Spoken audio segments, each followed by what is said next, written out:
रात का सन्नाटा, एक पुराना जंगल जहां पेड़ों के बीच अंधेरा और रहस्य छिपे थे। अचानक आसमान से एक चांद की किरण उतरकर जमीन पर आ गिरी। वह किरण इंसानों की तरह बोलने लगी। पास ही एक उल्लू जिसकी आंखें सुनहरी चमकती थीं, हैरानी से बोला, तुम कौन हो और धरती पर क्यों उतरी हो?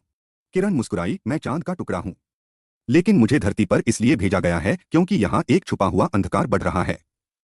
अगर ये अंधकार जंगल को निगल गया तो चांद की रोशनी भी हमेशा के लिए फीकी पड़ जाएगी। उल्लू घबरा गया, पर उसकी बुद्धि तेज थी। उसने पूछा, तो इस अंधकार को कैसे रोका जाए?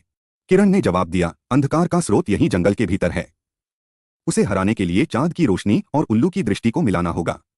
लेकिन सावधान, अगर तुम डर गए तो अंधकार जीत जाएगा। दोनों ने सफर शुरू किया, लेकिन अचानक रास्ते में आईने जैसी झील मिली। झील में किरण ने खुद को धीरे धीरे काले धुएं में बदलते देखा। उल्लू ने देखा कि उसकी आंखें अंधी हो रही हैं। ये झील उनके डर को सच बना सकती थी।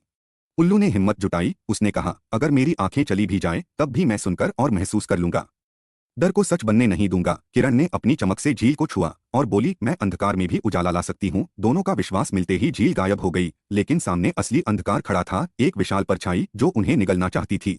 अंधकार ने कहा, तुम दोनों मुझे हरा नहीं सकते। रोशनी मिट जाती है और आंखें धोखा खाती हैं। किरण और उल्लू ने एक दूसरे की ओर देखा। किरण ने अपनी पूरी रोशनी उल्लू की आंखों में भर दी। अब उल्लू की सुनहरी आंखें चांद की तरह चमक उठीं। उसने अंधकार की ओर देखा और बोला, तुम्हारा अस्तित्व तभी तक है जब हम डरें। हम अब नहीं डरते। अंधकार धुएं में बदलकर गायब हो गया। किरण ने मुस्कुराकर कहा, अब ये जंगल हमेशा सुरक्षित रहेगा क्योंकि यहाँ चांद की रोशनी और उल्लू की आंखें साथ हैं। मोरल, डर हमेशा भीतर से जन्म लेता है।